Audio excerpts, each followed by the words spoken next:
So we've got a dad whose daughter's been stalked by a psycho teenage boy. The teenage boy's father is secretly building tsunami bombs, which is an actual thing that happened in Gulf Harbour. That actually happened on the military base in Gulf. It was a top secret project after World War II sometime, I think, or around that time. Yeah, we are not making that up. So we've got some interesting links there, and so in the course of him trying to stop this boy from ruining his daughter's life,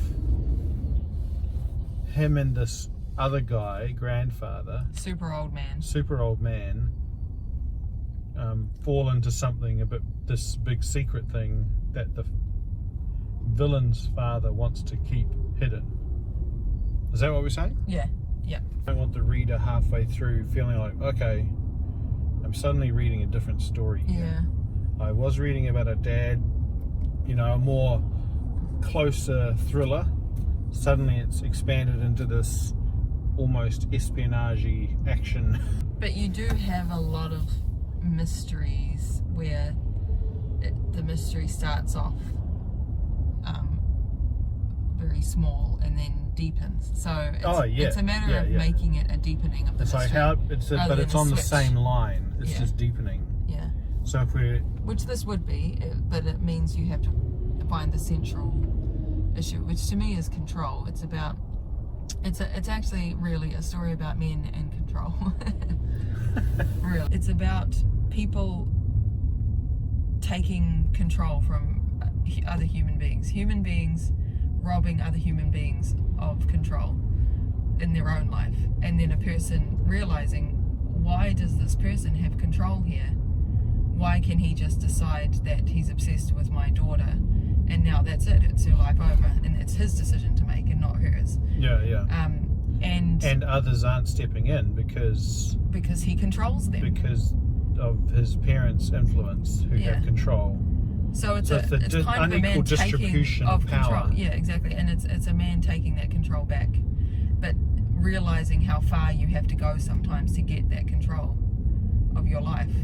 Yeah. And why that sucks, because a lot of people are in that boat where they're married to an abusive person, or their parent is an abusive person, and they're so controlling that the only way to get control back of your own life is to go quite extreme, and there's no other way. And they don't want to be that person. They don't want to be violent, or they don't want to completely cut someone off, but there's no other way.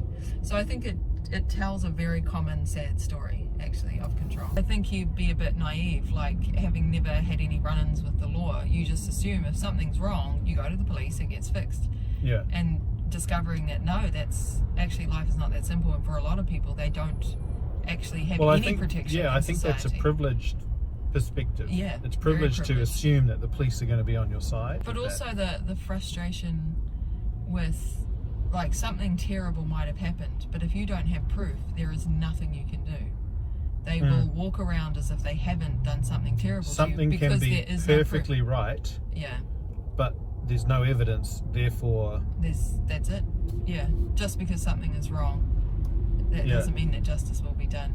I do think it'll be an awakening of Carl, Carl's awakening. Who's never been an awakening to Carl, who's had just a good life, no major dramas, no huge successes, no major lows. And what I think is nice though is the alternate theme, where it's about love and father-daughter love, and that which isn't about control. It's the exact opposite of control. And you could also have a little bit of a learning curve for the father, who, fathers typically want to control their kids or their daughters because they fear. It's like, I don't want bad things to happen to my daughter, and the solution for that is I'll be stricter.